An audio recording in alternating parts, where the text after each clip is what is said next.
Good afternoon once again. Today is Monday, the 4th of January, 2021, and this is the English language summary of the daily press briefing here at the COVID situation, the Center for COVID Situation Administration, or CCSA. Of course, we've come back from the long New Year holiday, but many of you here in Thailand, in both the public and private sectors, perhaps we are starting the work from home scheme right now, which is very good.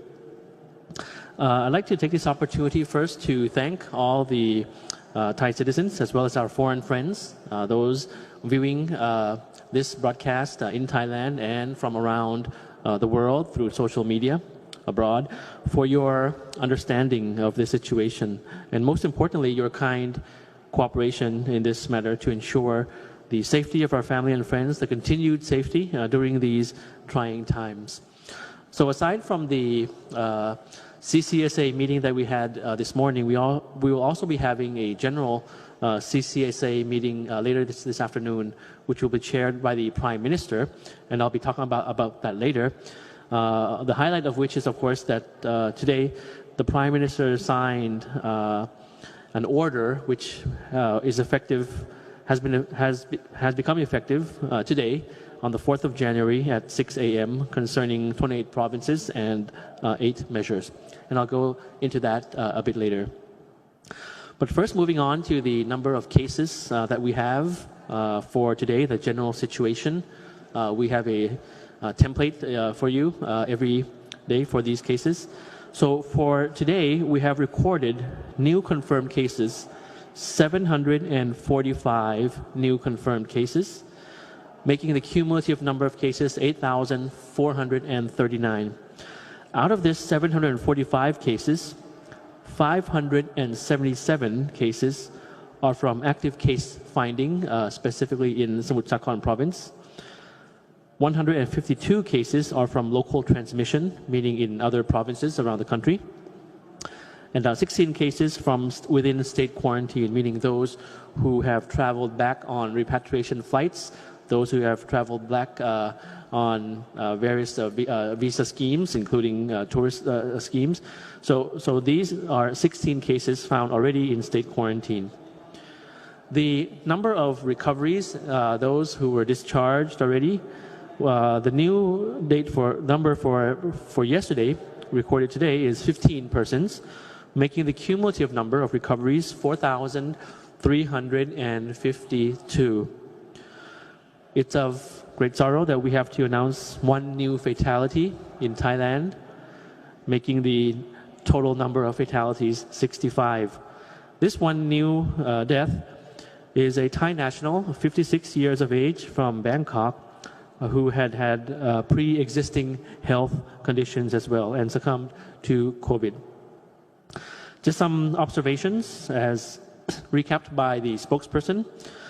One is that some provinces are new on the list of provinces being affected. Now there are up to 54 provinces across the country with people being infected with COVID.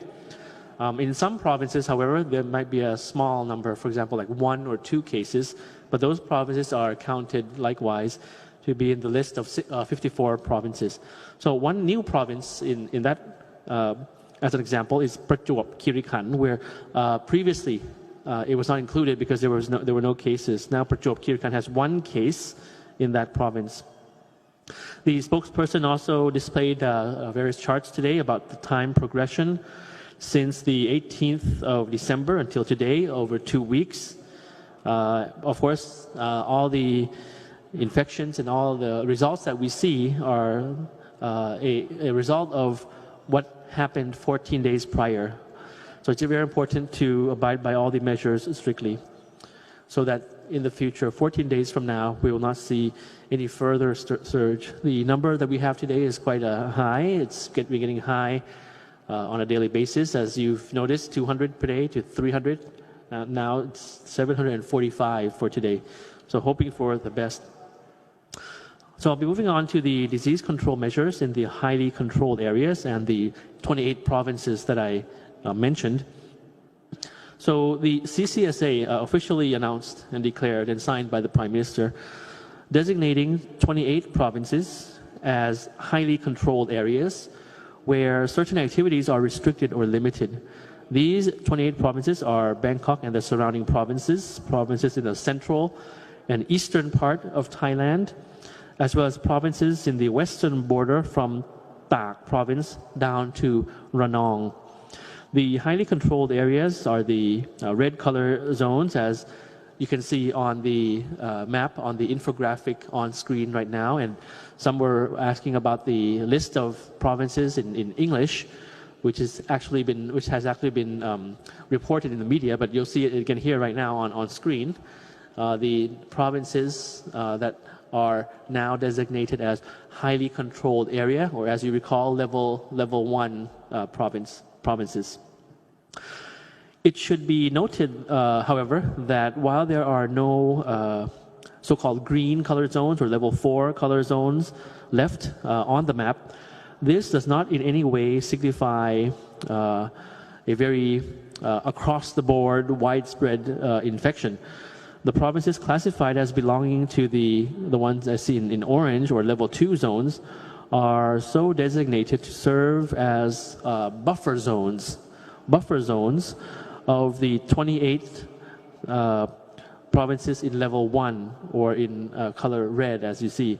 Some provinces have a low number of COVID infections, but were included in the controlled area, in the one in orange, because their bordering provinces have high number of cases. As a precaution, the designation therefore is for that reason. So the level 2 or orange colored zone is therefore extended to ensure the efficiency of containing the pandemic. So as I mentioned, later this afternoon at 2:30 p.m., the Prime Minister will chair the General CCSA meeting to go through the 8 measures already announced by the CCSA. These measures have been effective since 6 a.m. this morning. And the discussion later this afternoon will be to discuss on the implementation and to recap the 8 important measures that are in place already today. So the gist of the 8 measures you can see on screen in the infographic in English, which is available also on the Public Relations Department website. And I'll go through that for clarity, for purposes of clarity.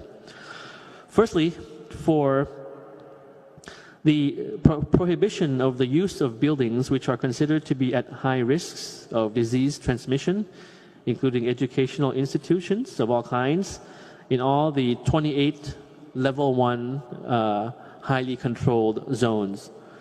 Number 2, prohibition on organizing activities that pose as a risk to disease control in order to avoid large public gatherings unless organized by competent authorities or those that have been duly approved by authorities.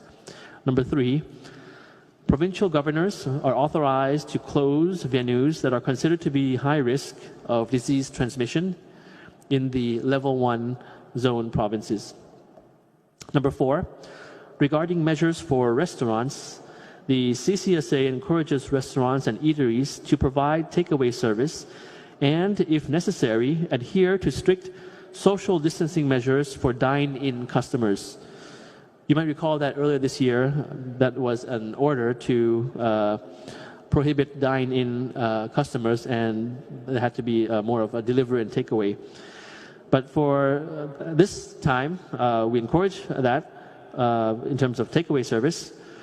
And in areas where there are a high number of infections, the provincial governors may decree that restaurants shall provide only takeaway options, while the sale of consumption of alcoholic beverages at restaurants remain prohibited.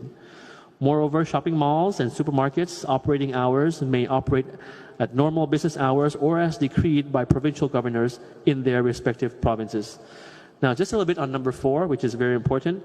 So as an overarching policy, we encourage restaurants to provide takeaway service.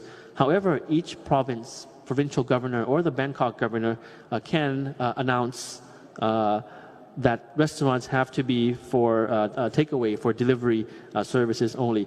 And as you can see, Bangkok Metropolitan Administration already announced some of these measures. BMA already announced that shopping malls would have to have a limited operating hours, meaning that they have to close at 9 p.m.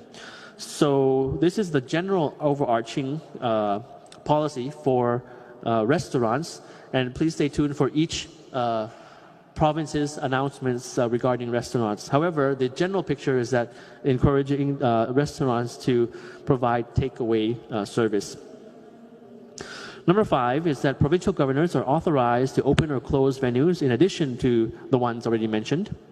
Number 6, inter-provincial travel is only advisable on urgent matters, as the recent case of infection shows a public van driver infecting half of his passengers in his vehicle, just as an example. Number 7, the CCSA asks for the cooperation from the general public to work from home, have staggered working time or switch teams at the office, and flexible working hours to avoid large gatherings at workplaces. This also includes organizations and companies in the private sector as well. Number 8, the committee set up to assess the restrictions, the relaxing of restrictions, will assess the situation and send proposals for approval for the Prime Minister to either relax or increase, heighten the restrictions as appropriate. So the CCSA asks for your cooperation to follow the measures mentioned to contain COVID and help save lives. The measures I just mentioned are subject to consideration by the CCSA and, of course, by each provincial administration according to the situation. And, of course, later this afternoon, there will also be discussions about the extension of the emergency decree, which the former announcement has it as being effective until the middle of January. The consideration might extend that until next month. So just some additional points. So in terms of following information from the CCSA, aside from the English language briefing that we have here, you can also follow the updates on COVID from the websites available. For example, the websites of the Department of Disease Control, the Tourism Authority of Thailand newsroom, and you have the website up there on the screen, tatnews.org, which interestingly, the tatnews.org website also has a compilation of the various policies, the different policies of each province in English there as well. Aside from TAT Newsroom, there's also the Interior Ministry, moicovid.com, which likewise has a compendium of the policy of each individual province. Some are in English language, most is in Thai for the MOI one. For example, the one about Phuket, they have that in English in the moicovid.com. But in the TAT Newsroom, it's all in English. As well as the Twitter accounts of the National News Bureau of Thailand. You can see that on screen at NBT World News, and the Thai Government Public Relations Department, or PRD Thailand. So before I conclude the briefing today, I'd like to remind all of you about the acronym that we remind everyone quite often, almost every day, DMHTT, distancing, mask wearing, hand washing, testing, meaning temperature checks, and the Thai Chana and Mo Chana application usage. This practice, of course, can help to reduce the risk and prevent the further spread of COVID and help us overcome this challenge together. Of course, today we see another new high, 745 cases. And the spokesperson ended with by saying that in any crisis, in any pandemic that you see in this world, of course, it affects our everyday life. It affects our emotions. It makes people blame each other, point fingers, or feel agitated, feel stressed, feel depressed in general. So that is something that we have seen during this pandemic. But in Thailand, it's something that we hope will not expand. We hope that we will overcome the COVID pandemic as one society, as one caring society. And as the spokesperson mentioned, the infection may cause harm to the physical health, but of course our mental health and our hearts, of course, are together as one. So let's stay together, let's stay strong as one, and continue to abide by all the measures, understand each other. If you have any questions, any inquiries, even any critical points that you have, we welcome that. We welcome that because we want to improve. We're all in a learning process. It's a test for Thailand. It's a test for the whole world.